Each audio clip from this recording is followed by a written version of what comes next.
Саламатсыздар, урматтуу замандаштар. Кутмандуу күнүңүздөр менен Мугалим саат программасы эфирде. Насихат радиосунда жана ошондой эле Марвада биз менен бирге болуңуздар. Бүгүн сиздер менен биз ушул жашыл Кыргызстан жөнүндө сөз кылабыз. Элибизде, жерибизде, дүйнө жүзүндө тынчтык болсун, өтүп кеткен бир туугандарыбыздын бейиш болсун деген негизги тилек. Ошол дүйнөдө чыр эмес, жер титирөө эмес, ыры болсун деген тилек, изги тилегибиз бар. Бүгүн биздин ушул жашыл Кыргызстан боюнча сөз кылып келген биздин агайларыбыз келген. Анда тааныштырып кетсек, Бүйбүсара Бейшенов атындагы Кыргыз мамлекеттик университетинин мугалими Бек Медетканов агай. Кош келдиңиз. Ассаламу алейкум. Жана ошондой эле Иман Нуров парламенттик фракциясынын лидеринин орун басары, конституциялык мыйзамдар, мамлекеттик түзүлүш, сот, укуктук маселелер жана жогорку кеңештин регламенти боюнча комитеттин төрайымынын орун басары Мамасадыков Замирбек Дүйшалиевич. Агай, кош келдиңиздер. Анда урматтуу угармандар, көрөрмандар, биз менен аягына чейин бирге болуңуздар. Суроо сунуштар болсо жазсаңыздар болот. Анда элибизде, дүйнө жүзүндө тынчтык болсун деп бир керемет чыгарма менен баштап алсак. Жакшы болот. Келесеринде сиздер үчүн деп агай өзүңүз айтып өткөндөй, бүгүн мына жакшы күндөрдө жакшы жерден жолугуп атабыз. Жолуксак кандай жакшы деген чыгарманы кылып берейин. Керемет.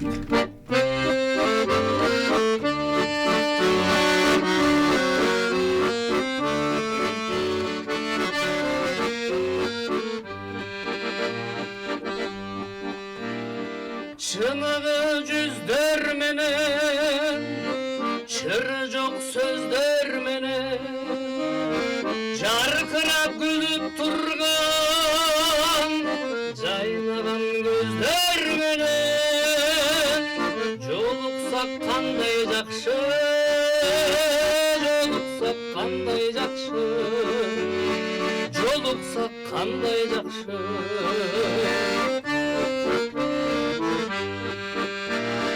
Sağıngan jürök menen, eң jakşı tilek menen, kuchaktap bekem kızım, kumattуу bilek menen, körüşkün kanday jakşı,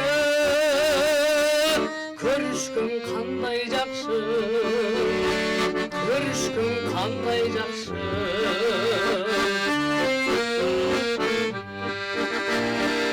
Amandık bolsun deşen, öksönür tolsun deşen, bayırlap başımızga, bak dölet konsun deşen, var bolsok kanday jakşı, var bolsok kanday jakşı, var bolsok kanday jakşı.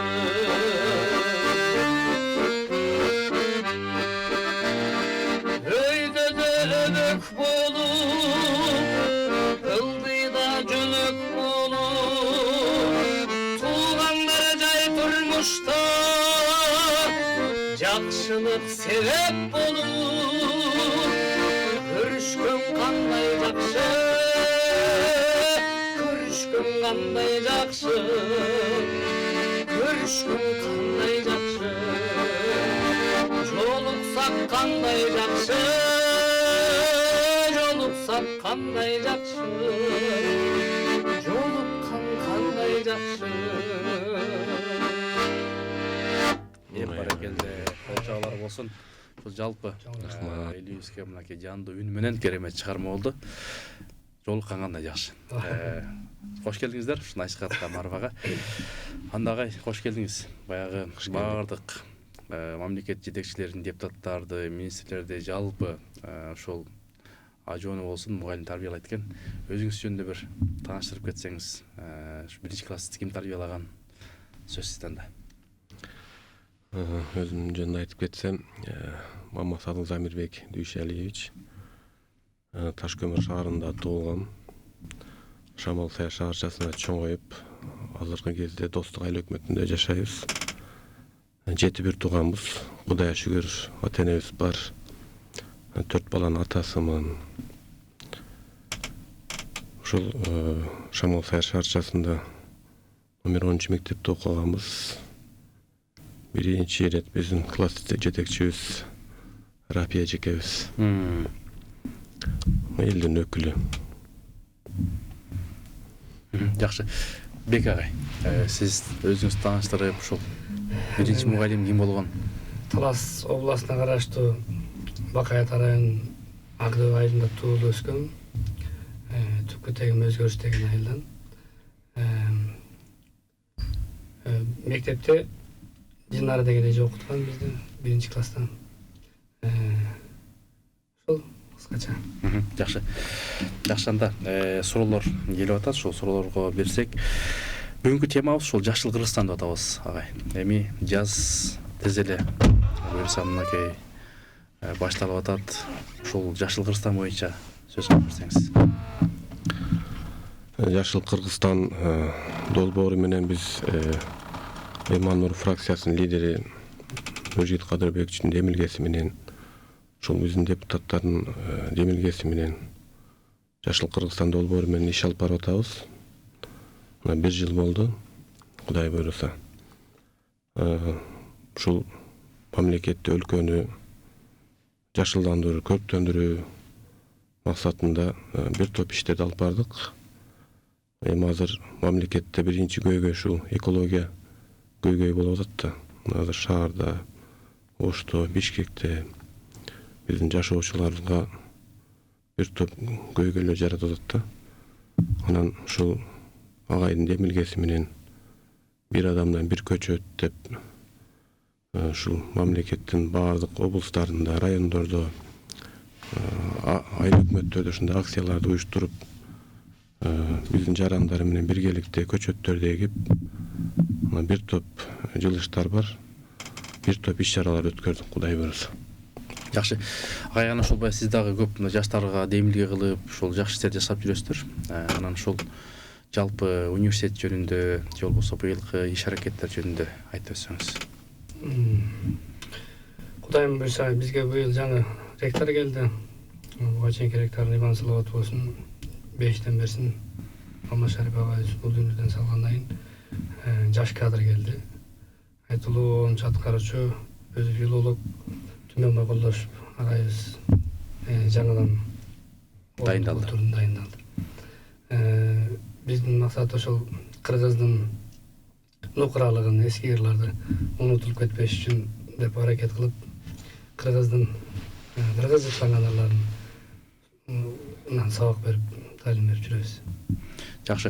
Ошол баягы шакирттер эми кызмат кылууда ошол жакшы кыргызчаланган деп атпайсызбы?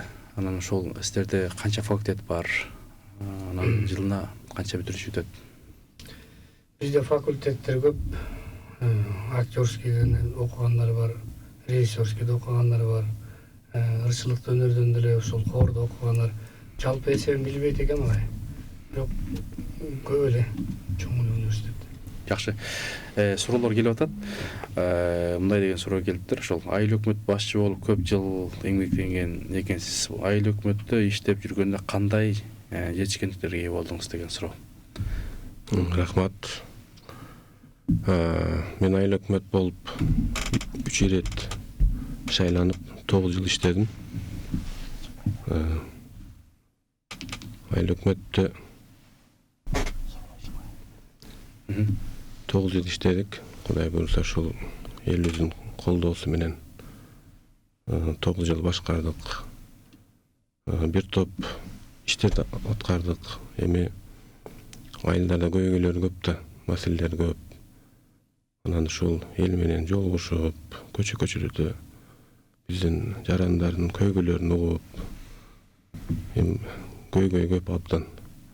Мектеп, бала бакча, жол, көрктөндүрүү, жашылдандыруу, ушундай көп долбоорлор менен иштештик. Анан бир топ ийгиликтерге да жетиштик. Ушул республикалык конкурста алдыңкы айыл өкмөт. Кайсы жыл алдыңыз ушуну? 2019-жылы. 19, Мен ушул сиздин айыл өкмөттөн дагы биз да съемка жасап, конок болуп бардык эле. Анан өзгөчө ушу айылдын тазалыгы, анан жанагындай мындай конкурстарды кылчу экенсиз да. Ошолор жөнүндө айтып берсеңиз. Үлгүлүү көчө, үлгүлүү дагы эмнелер бар эле? Эми ушул көйгөйлөрдү чечүү максатында биз айыл өкмөттөн конкурстарды жарыялап, көрктөндүрүү, жашылдандыруу боюнча көчө арасында жанагы гүлеги боюнча, тазалыкты кароо боюнча,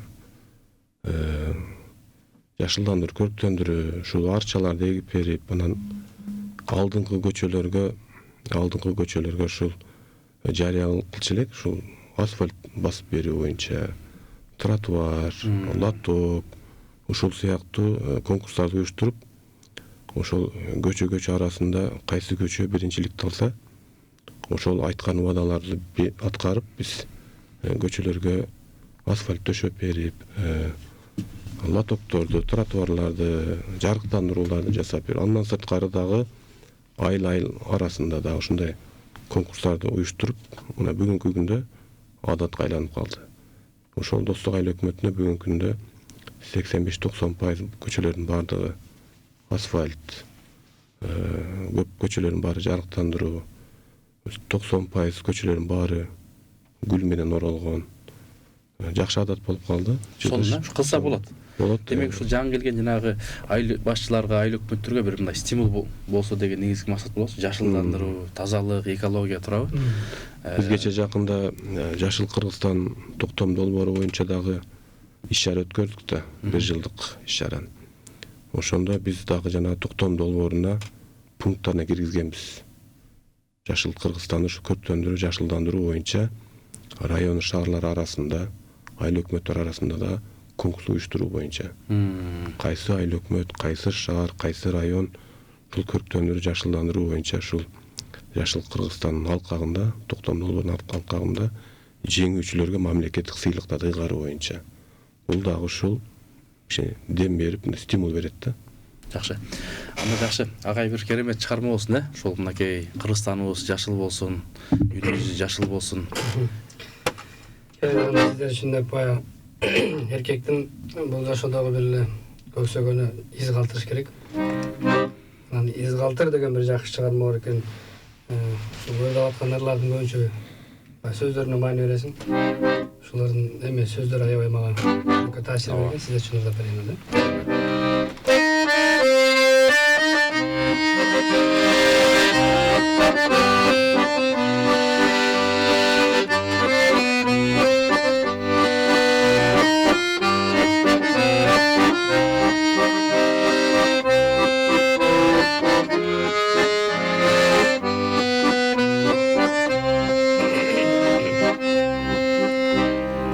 Из калтыр бул дүйнөдө, ансыз да өмүр кыска. Атыңдың айтып урпак, иштериң болсун нускан. Из калтыр бул дүйнөдө, жакшылык ишиң менен акындар ыр жазышсын, канаттуу сезим менен. Акындар ыр жазышсын, канаттуу сезим менен.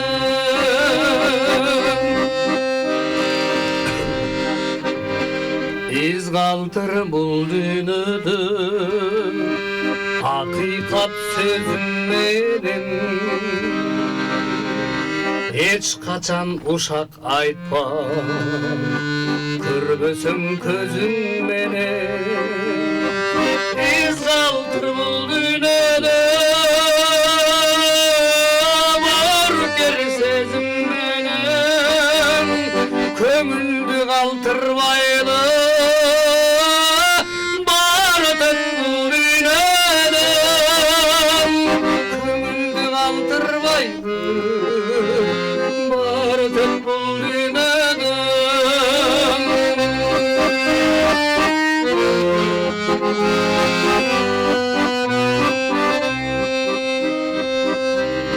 из калтыр бул дүйнөгө, ак эмгек кызмат менен. Эбали.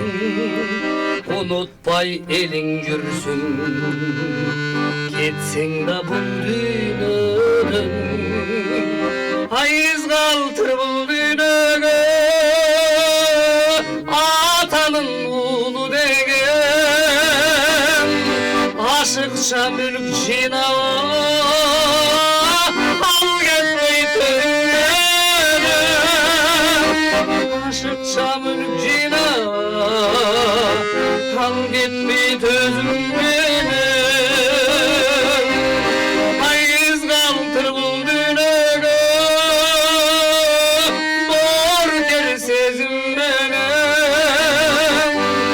Gömüldü kaltırmaylı barıdın bul dünögö. Gömüldü kaltırmaylı barıdın bul dünögö.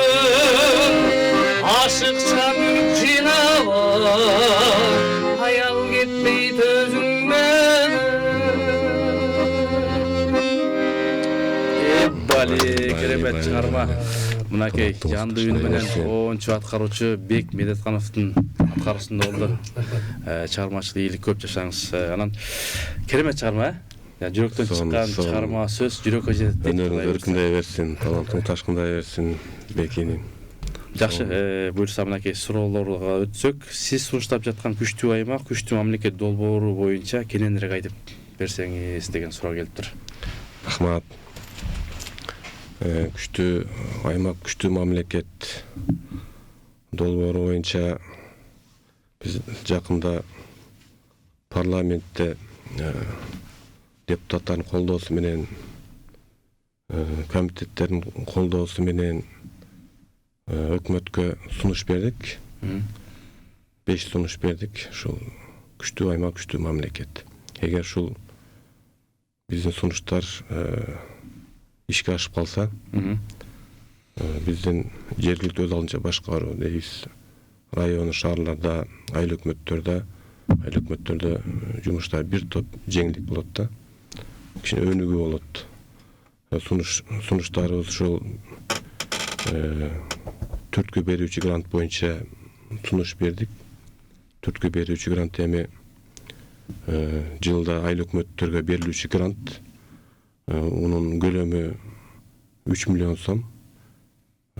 Эгерде ушул 3 миллион сомду 5 миллион сомго көтөрүп койсок, ушул айыл өкмөттөр ушул төрткө берүүчү грант долбоору менен иштешет да көбүнчө.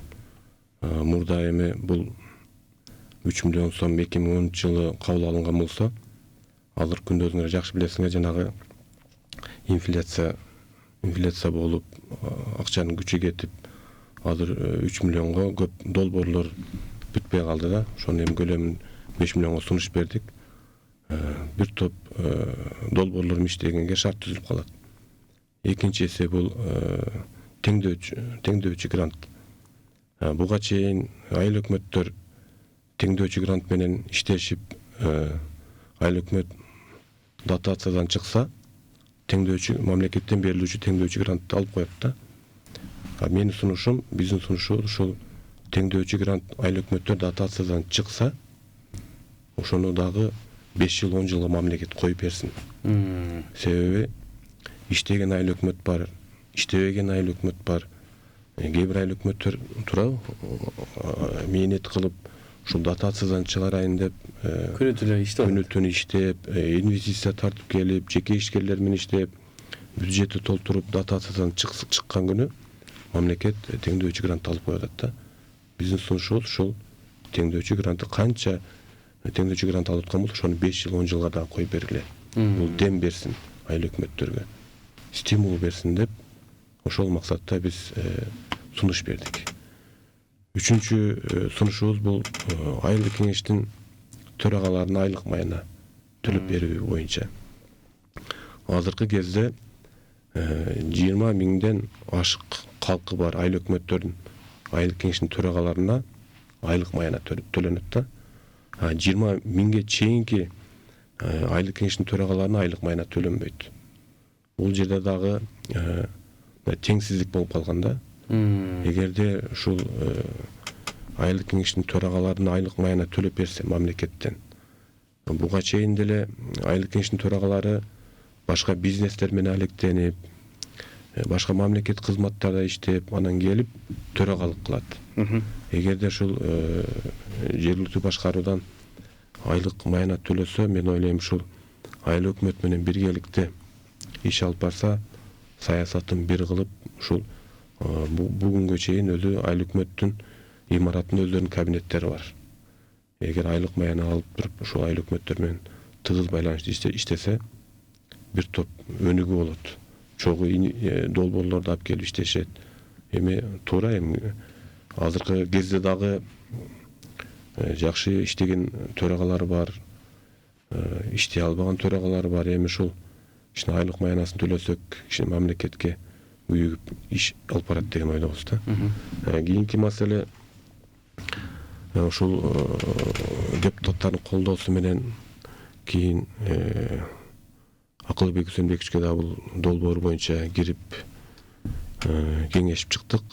Толугу менен күчтүү аймак, күчтүү мамлекет долбоорун колдоп берди. Дагы бир сунушубуз ушул 50 айыл өкмөткө муниципалдык ишкана ачуу боюнча сунуш бергенбиз. Бул 4-чү сунушубуз. Силер билесиңер, Союздун кезинде совхоз колхоздордо, айыл өкмөттөрдө ушундай өзүнүн базалары болгон да, өзүнүн муниципалдык ишканалары болгон, техникалары болгон. Азыркы күндө айыл өкмөттөрдө эч кандай база жок, техникалар жок, муниципалдык ишканалар жок.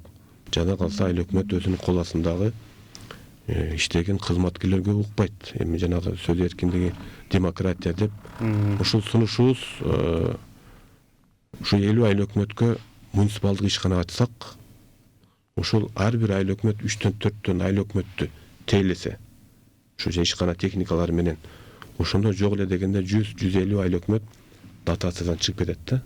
Ушул сунушту бергенбиз. Анан Акылбек Үсөнбекович дагы колдоп, анан өзүнүн сунушун айтты. Быйылча түштүктөн 10 айыл өкмөттү, түндүктөн 10 айыл өкмөттү колдоп берелик. Ушундай муниципалдык ишканаларды ачайлык деп жакшы сунушун берди. Кийинкиси жанагы 50% салыктан түшкөн төлөмдөр боюнча, сатыктан түшкөн төлөмдөр боюнча мурда айыл өкмөттөрдө, шаарларда, мэриялар, райондордо ушундай сатыктан түшкөн төлөмдөр айыл өкмөткө, жергиликтүү бийликке 50%, республика бюджетке 50% болчу да. Кийин жана подоходду жергиликтүү бийликке берди дагы, сатыктан түшкөн салыкты мамлекет өзүнө алып койду. Бул туурабы? Кызыктар болбой калды да. Жергиликтүү башкаруу кызыктар болбой калды. Мурда биз кызыктырыш керек, тартып өзү. Кызыктырыш керек да. Ушул айыл өкмөт башчылары, шаар мэриялар ошол жерде тоо кендер бар, тоо кендер көмүр дейлүү, ошол жерден чыккан, сатылган тоо кендердин ушул өздөрү эсептеп, мындай заправкаларга барып, мындай кафе, ресторандарга барып, жана выручкаларды эсептеп, ошондон 50%-ын жергиликтүү бийликке түшүрүүгө биз аракет кылчу элек да. Азыр республикалык бюджетке алып коюп, буга кызыктар болбой калды. Эгерде ушул сатыктан түшкөн салыкты дагы төлөмдөрдүн 50%-ын жергиликтүү бийликке берсе, ушул биздин күчтүү аймак, күчтүү мамлекеттин ушул долбоору, ушул 5 сунушубуз долбоору колдоо таап ишке кирип калса, ушул 3-4 жылда ушу биздин айыл өкмөттөрдү 70-80% дотациядан чыгарып кетебиз. Кудай буйруса. Кудай буйруса. Кудай колдосо. Жакшы. Анан баягы ушул 3 гектар жерге баягы баштадыңыздар эле. Бак отургузбойчу. Ошол боюнча айтсаңыз, башка биздин Кыргызстанга бир үлгү өрнөк болсун, баягы жашылдандыруу боюнча. Ошонун канча пайызы өстү? Анан быйыл ушул биздин өкмөттөн кандай иш-чаралар болот буюрса?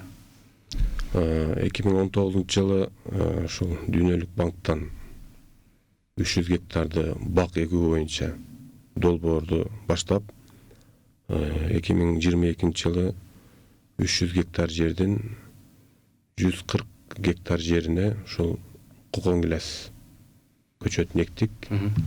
Бул долбоордун ушул баштапкы конкурска катышканда 6 айыл өкмөт катышкан.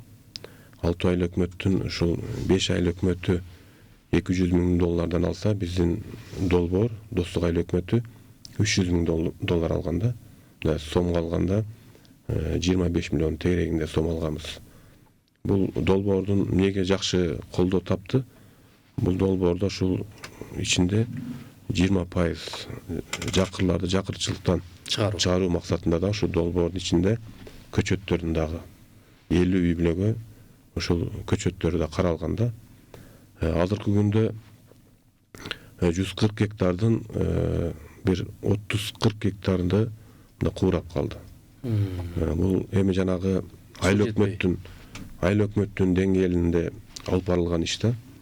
Эгерде дагы долбоорду улантып, жакында айыл чарба министри Аскарбек Сапарбекович менен да кеңешип, биз дагы долбоорго 20 миллиондон 30 миллион сомго чейин сурап атабыз. Дагы 150 гектар жер бар. 150 гектар жерге дагы 4 бассейн куруп, жанагы турба менен суу тартып барып, дагы бир 100дөн ашык үй бүлөгө биз жерлерди бөлүп берсек болот. Иш менен камсыз болот. Айыл өкмөткө бюджетине кирешелер кирет. Эгер 4-5 жылда ушул долбоор суланып, ушул бак дарактар мөмө бере турган болсо, бир топ биздин жашоочуларга мындай кирешелер кирет да, үй бүлөлүк киреше кирет. Бул эмнеге кокон гилясты биз тандап алганбыз? Кокон гиляс бизде 1 килограммы 100 сом, 150 сомго чейин да. Эгерде 10 тонна, 20 тонна кокон гиляс болсо, мына Кытай сурап атат. 700 сомго чейин. Эгерде ушул 4-5 жылда ушул биздин кокон гилясдар жетишип, мөмөсүн берсе, биздин мамлекеттин өнүгүүсүнө бир топ салым кошот. Баракелде. Ийгилик болсун. Рахмат. Бек агай, керемет чыгарма болсун эми. Ырдайм деп келген ырдаш керек, сүйлөш керек дейт анда сизде. Да берегенде. Борборго келип жашап калгандан кийин бир жакынкы жылдардан бери бир агайдын бир акын Максат Кулаев агайыбыздын бир жакшы чыгармасын уктум дагы. Ошол күндөн тартып айылга бир көчүп кетким келип, бир сезимдер козголуп жүрөт, ошолорду да берейин. Чыгарма. Жөнөп алам, сен чоңойдуң, айыл журтка барып кел деген бар экен. Максат Кулаев. Майнис өтө терең.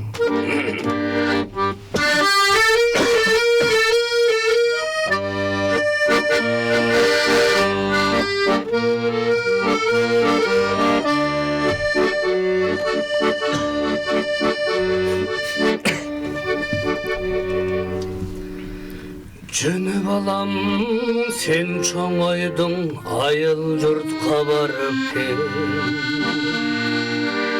Аялап агандай жатат, бир кабарын алып кел.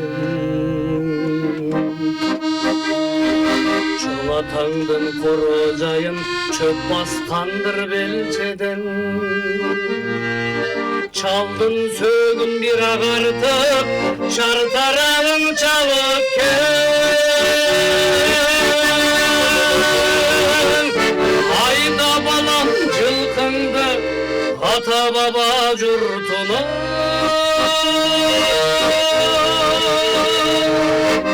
At dübürtü ata münü, bir жаңырсın kırkırda.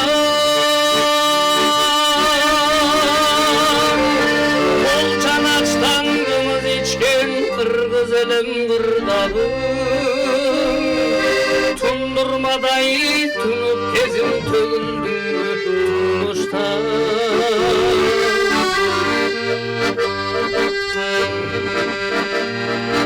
Çoğ enеңдin kemegesin Bir tütötüm jagıp gel Gelinge dep tikken ele Köşögösün tagıp gel Şu kolun tuğandarga üydü jaydı tağışta Öңdö kalgan жалгыз taka tam oruna kagıp gel Ayda balam jılkındı ata baba jurtuna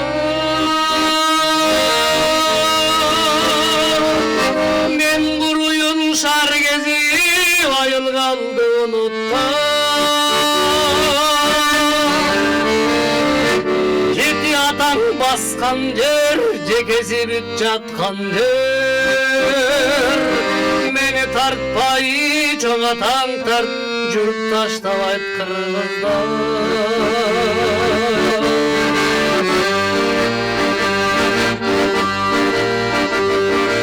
Есіз қалған таладағы малын жұртқа қайдап кел.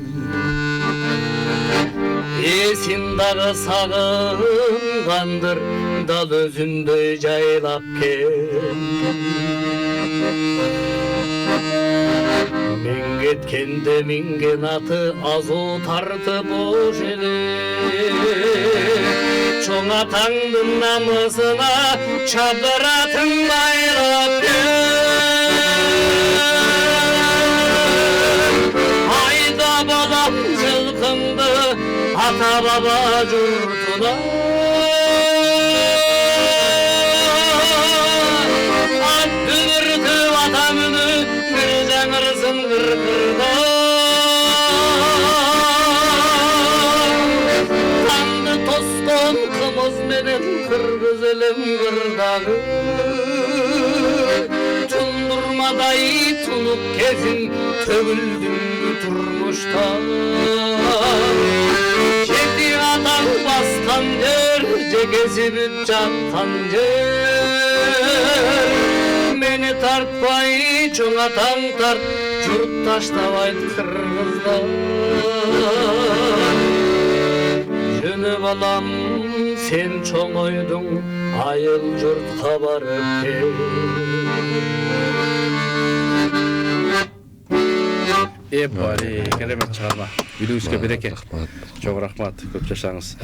Кийинки суроолорго өтсөк, балким орой угулар, бирок бериле турган суроо. Жогорку кеңешке кандай максатта келдиңиз? Ой мүндөөлөрүңүз тууралуу айтып берсеңиз деген суроо. Көрөрмандардан, угармандардан. Жогорку кеңешке мурда айыл өкмөт кезде дагы максат кылчубуз да. Мен bir айыл өкмөттү башчы болсок, бир эл айыл өкмөткө кызмат кылат экенбиз да. Ошол мамлекетке кызмат кылайлы деп жакшы ниет кылганбыз. Анан анча-мынча кичине мээнеттерибизди эл баалап, жакшы добуш берип, Кудай ушул мандатты насип кылып, жогорку кеңешке депутат болуп калдык. Жакшы мыйзам долбоорлорго демилгечи болуп, элдин керегине жараган мыйзамдарды чыгарып, жергиликтүү өз алдынча башкарууга, айыл өкмөт, шаар, мэрияларга мындай жакшы мыйзам долбоорлорду чыгарып, элге жакшы шарт түзүп бере турган, биздин айыл өкмөттөргө иштегенге жакшы шарт түзүп бере турган долбоорлорду ишке ашырып, элге кызмат кылайлы деген оюбуз бар эле. Азыр кызмат кылып атабыз, Кудай буйруса. Жакшы, ушуну улай эле, ушул суроолор келиптир, ошол каалоо тилек дагы балким. Күлтүү айыл өкмөтүнө ошол Нуржигит Кадырбекович жана сиз келдиңиз эле, Темирлан мырза болуп, ошондон кийин биздин бала бакча мектепке каржы маселесин которуп бердиңиздер. Аллах ыраазы болсун, аягына чейин карап берип коюңуздар деген, Шумкар деген биздин көрүүчүдөн. Рахмат. Былтыр ушул Күнтүү айыл өкмөтүнүн тургундарын чакыруусу менен барганбыз. Өзүңүз жакшы билесиз, жана дачадагы биздин жарандардын жанагы үйлөрдүн документтери боюнча, айылдын статусу боюнча элден кабар алып, элдин көйгөйлөрүн көрүп келгенбиз. Ошондо сиз айткан имаратты дагы барып көрүп, элдин аманатын бийликке, өкмөткө жеткирип аракет жасадык. Эми бул боюнча көзөмөлгө алабыз, токтоп калбайт, Кудай буйруса. Ушул акырына чыгабыз го буйруса. Жакшы. Кайсыл мыйзам долбоорлор менен иштеп жатасыз деген суроо экен. Нуртилек. Быйыл ушул азыр 4 мыйзам долбоору менен иштеп атабыз. Кудай буйруса талкууга чыкты. Ошол айтып кеткендей биринчи айылдык кеңештин төрагаларына айлык баяны төлөө боюнча экинчи мыйзам долбоорубуз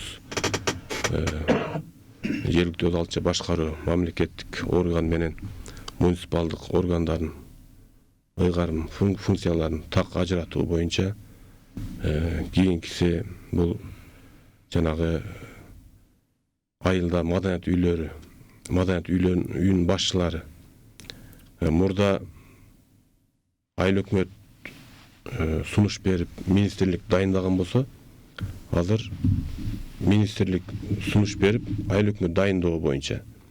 Себеби маданият үйүнүн башчылары ошол жергиликтүү башкаруу мэриялар менен айыл өкмөттөр менен тыгыл иштешет да. Андан кийинки мыйзам долбоор бул айылдардагы жанагы айдоо аянтчаларды, үлүштөрдү, эгиндерди мал койлор кирип майкандап жеп коет атпайбы?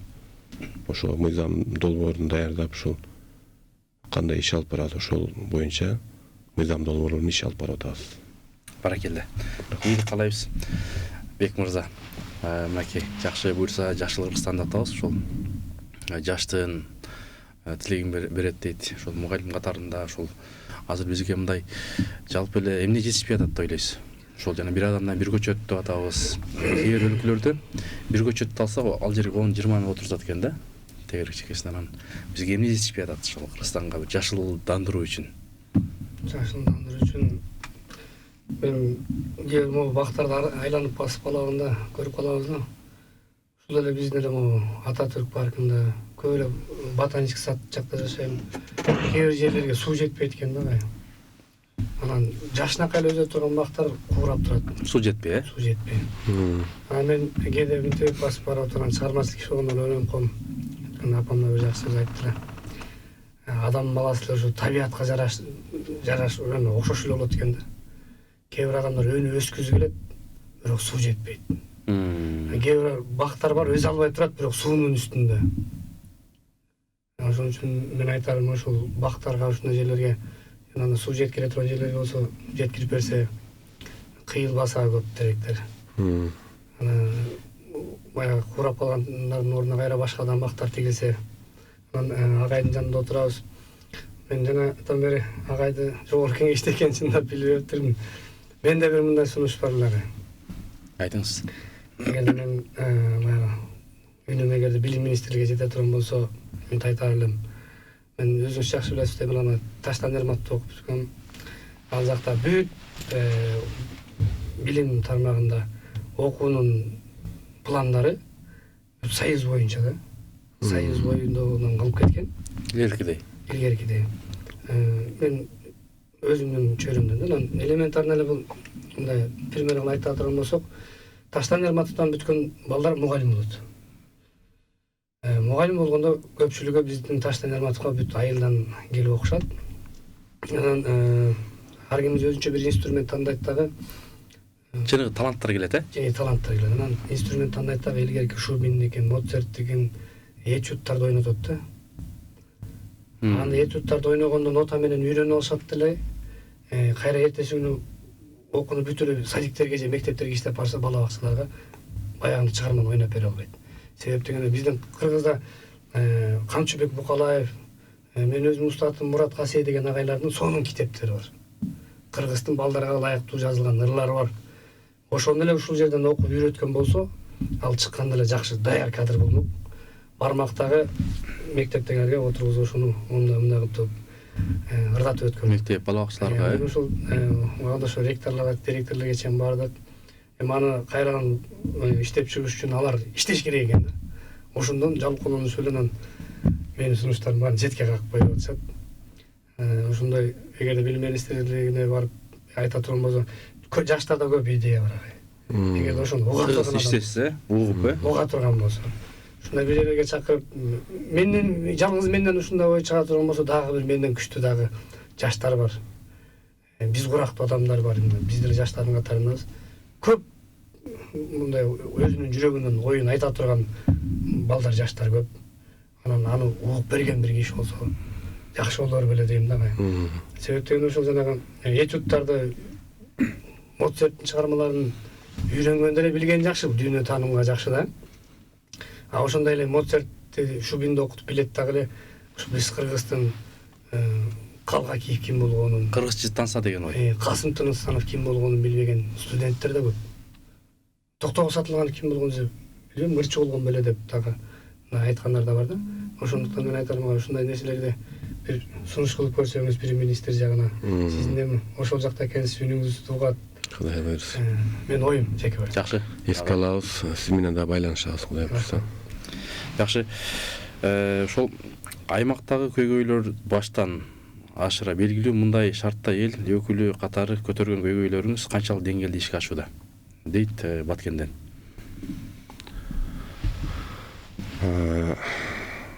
Аймактарда көйгөйлөр көп да. Бардык областтардан, бардык райондордон мурда мен жергиликтүү башкарууда айыл өкмөт болуп иштеген үчүн бардык айыл өкмөттөр менен жетекчилер менен байланышыбыз бар да. Кайрылуулар келет, бала бакча, мектеп, жол боюнча бардык тармактардан кайрылуулар келет. Колдон келишинче аракет кылып атабыз. Колдон келишинче эми биздин эми ишибиз эми мыйзам чыгаруу, мыйзам көзөмөлдөө болсо, андан кийинки ушул эл өкүлү катары ушулардын үнүн угуп, өкмөткө, бийликке аманаттар жеткирип, колдон келген аракет жасап атабыз, чечип бергенге аракет кылып атабыз. Жакшы. Бек агай, анда бир керемет чыгарма болсун, эл журтубузга насихаттын, Марванын көрөрман угармандардын. Агай, сизге да терең ыраазычылык билдирем. Себеби көп жерде аралап көрүп жүрөбүз. Эртеден бери ушул келгенден бери айыл өкмөтчүнү сүйлөп атса, мен жогорку кеңеште экен деп, такыр жөнөкөйлүгүңүз аябай бийик экен. Барыңыздарга жакшылык каалайлы. Бул чыгарма адам баласы ар бир куракта өзүнүн жакшы бир көз ирмемдери болот экен. Бирок адам баласына эң эле жакшы көз ирмем бул 45тен 50 жашка толуп калган кез. Ошондон ары кеткизи келбей, 50 жашка чыкканда жакшылыктар баран айтып коем. 50 жаш бул жаштардын аксакалы, улуулардын эң жашы депчи. Ушул чыгарманы иштеп болсун. Камчыбек Жусупов агай.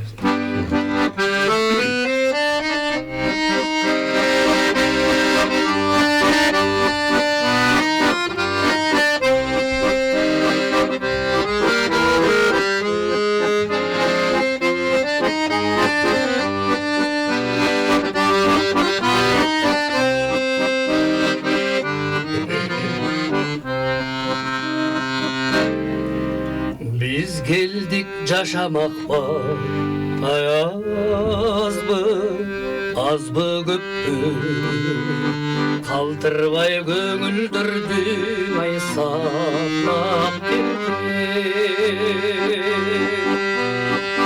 Bu ömür bir verilgen,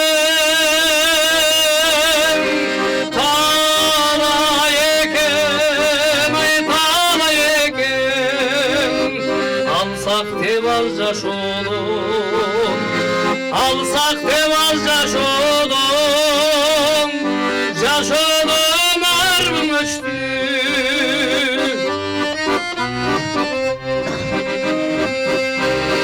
İçersun tügünürdü, ay kaçan, kaçan gelir. Erte bir geç bin anın ay mezgil. Ceteli terülüktüm kanırına, ay kanırına. Düne de bol oturma, düne de bol oturma. Bol bottur eçkim türkü.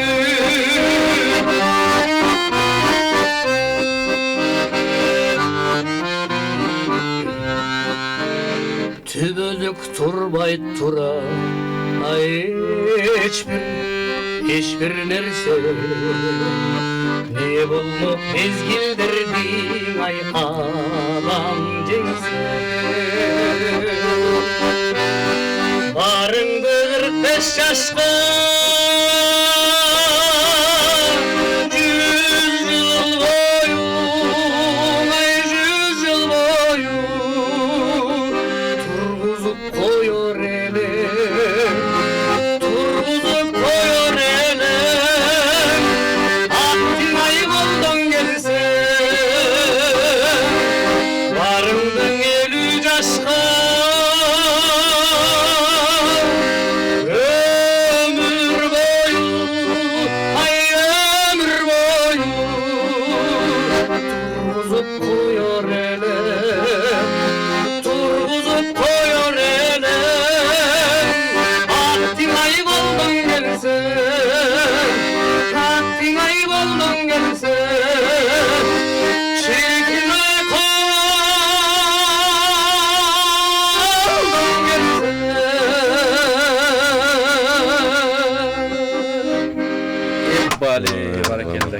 чыгарма.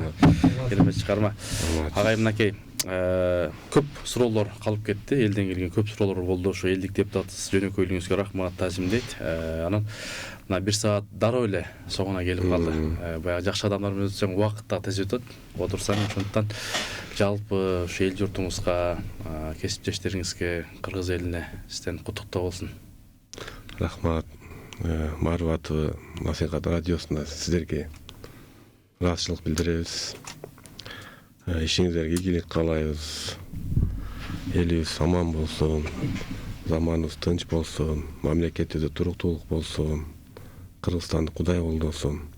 Бекинибизге да чоң рахмат. Талантыңыз ташкындай берсин, өнөрүңүз өркүндөй берсин. Сиздин үй бүлөңүзгө да тынччылык, ден соолук каалайм. Аман болуңуз. Жакшы бир элге жакшы каалап элек, анан бир жакшы ыр менен бүтүрөлү, Кудай буйрса. Рахмат келиңиздер жалпы кыргыз элине тынччылык, токчулук, молчулук, ден соолук, мына азыр дүйнөдө болуп аткан апаттардан Кудай сактасын деп, элде болсун деп биз ушул ырчылар көп тилек кылабыз да. Элде болсун, анан элде болсо бизде болот деп айтабыз да дайыма. Керемет сөз. Ошол элибизде боло берсин. Сиздерге рахмат ушинтип эл менен жүз көрүштүрүп атканыңыздарга. Терең ыраазычылык ушул Марва ТВ менен Насихат радиосуна жалпы жамаатыңыздарга ден соолук тилейм. Алдыда палдыга жыла бериңиз. Агай сизге дагы чоң рахмат. Эл ишенип сиздерди шайлашты. Улуу көч каяка барса, кийинки көч ошол жака дейт. Сиздер кандай нукка бурсаңыздар, биз ошол жакта болобуз. Биз сиздерди башчыга баш ийип колдогонду билели. Сиздерге чын ден соолук анан жүрөгүңүзгө ыйман тилейм. Рахмат. Үй бүлөңүзгө бакыт. Бир жакшы чыгарма. Керемет чыгарма болду, жыйынтыктайлы. Дүйнө жүзүндө чыреме сыр болсун. Жана киргенде эле айтып атпайсың. Жаз келди, жаз жөнүндө тема болуп атат. Бул жаз деген өзү жаратылыштай аябай мындай жүрөккө жакын. Ооба. Карамайт. Сууктан жылуу. Жаздан бардыгы башталат, жаздан. Жаздан башталат дегендерден. Көчөдө да жаз болсун. Жүрөктө да. Үйүңүздө да жаз болсун, жүрөктө да жаз болсун деген бир жакшы чыгар бар. Ошону Керемет.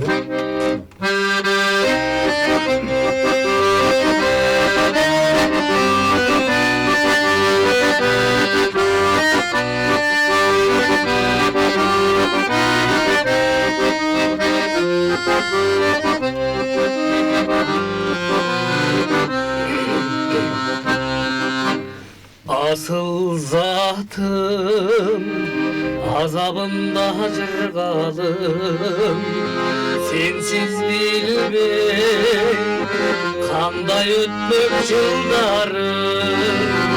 Salıp aldım özüm bergen bir gün, çeritip жүрөгүмдүн кылларын.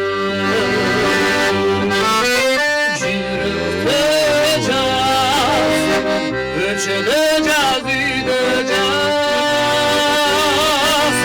Kim bilir duymamaz.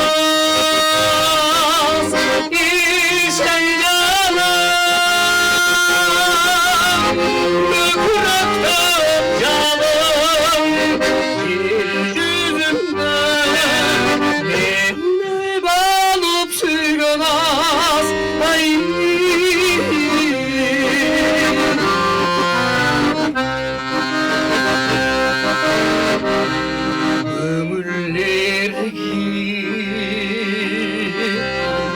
Koldan sıyam karmavan andan beri öptü yıllar bir davay.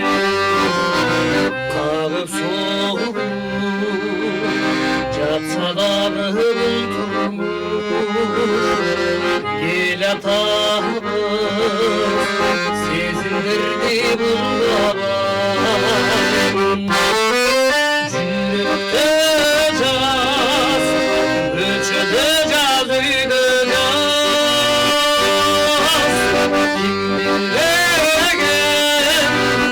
Kim bilegen duymaz. İşen canım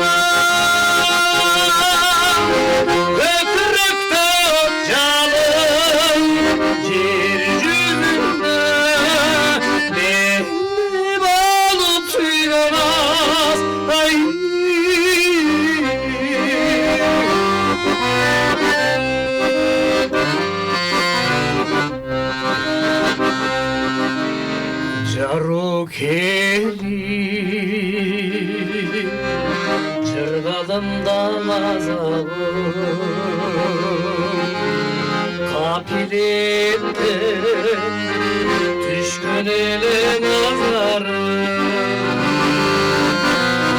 Başta bakıp oşul günden oşul Üpey gelir Üpey suyun nazarım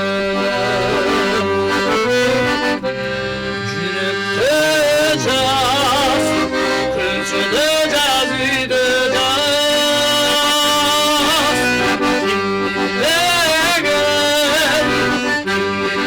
Dinle düğüne naz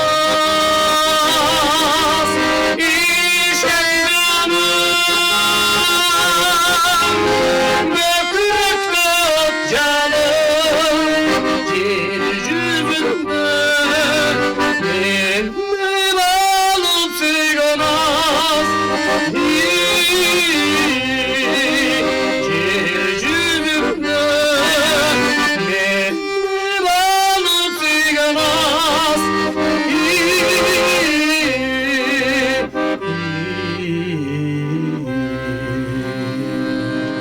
Эббали баракелде керемет. Бүйүстара 5 атында Кыргыз мамлекеттик университетинин мугалими, 10 аткаруучу Бек Медатканов. Керемет. Чоң рахмат. Алла разы болсун. Жана ошондой эле Иман Нуру парламент фракциясынын лидеринин орун басары Замирбек Дүйшалиевич. Кош келдиңиздер. Мына убакыт болсо тез эле соңуна келип калды. Көп суроолор калып кетти. Ошондой болсо дагы көп элдер ыраазычылык билдиришти, чыгармачылыкка ийгилик деп жазып атат. Кудай буюрса көз тийбесин, сөз тийбесин, дагы жакшы чыгармалар жаратып, элибизге кызмат кыла бериңиздер. Буюрса сиз болсо жакшы мыйзамдарды кабыл алып, эл үчүн кызмат кылыңыздар деген ниетте. Кыргызстаныбыз жашыл болсун. Кудай буюрса бир адамдан бир көчөт, мына долбоору жашыл Кыргызстан деп, мына буюрса Иман Нуру парламенттик фракциясында көтөрүп чыкты. Кудай буюрса колдойлу Кыргызстаныбызга көз тийбесин, сөз тийбесин, дүйнө жүзүндө тынчтык, ынтымак болсун. Ушул Мугалим саат программасы соңуна келип калды. Кийинки одон амандашканча эл журтубузда тынчтык, ынтымак, ийгилик болсун. Ассаламу алейкум.